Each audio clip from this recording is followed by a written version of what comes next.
Welcome back, everyone. You know, our headlines over the past few days really focused on the shootings in Dallas. And this morning we have some help for parents that might be having a tough time explaining last week's Dallas shooting to their kids. I want to welcome Shimona Thekrar, pediatric hospitalist that works with Baylor Scott & White in Round Rock. Thank you for being here this morning. Thank you for having me. I want to talk, I think when you talking to kids, the age really matters when it comes to parents. So let's talk about some advice you might have for parents who have kids that are 10 and under. Right, so the younger kids are not exposed to violence, hopefully, and what we want to do is make sure that we appropriately censor what they watch. Sure. We want to tune in, we're engaged, we're curious, but if they do have the news on in the background while they're cooking dinner, make sure the kids aren't exposed to that because they are showing violent images. Yeah. Instead, you might want to co-watch it with them, co-view it, ask them what questions they have, and let them see how you handle it as well. And I can only imagine that as you get now into the preteen Right. kids and even high schoolers, they might have, parents might have to deal with them a bit differently when it comes to talking about something like this. Yeah, for the preteens, some of them are on social media and some of them aren't. Right.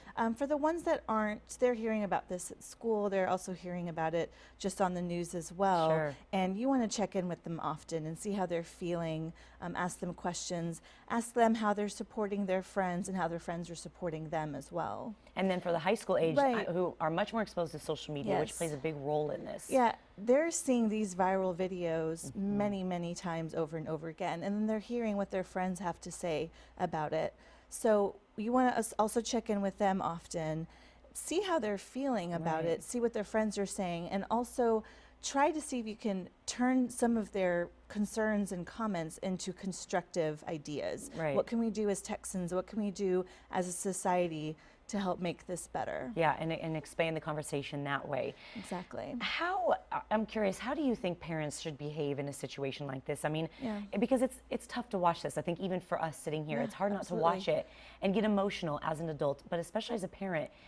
Is it okay to show that emotion and show it in front of your kids? Absolutely. I think, once again, we're all curious and we want to tune in, and we should do that. We should do it appropriately. We want to understand this. We're consumed by Sure. it.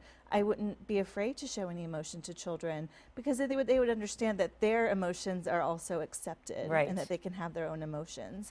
You want to ask them how they're feeling about it, ask them what makes them particularly scared, but then at the same time, have them ask their own questions. Exactly, and open up the conversation and let them know that you are there to listen, help give advice. Absolutely. We really appreciate you taking the time. Hopefully some of these tips will help the parents Yes, out I there. hope so.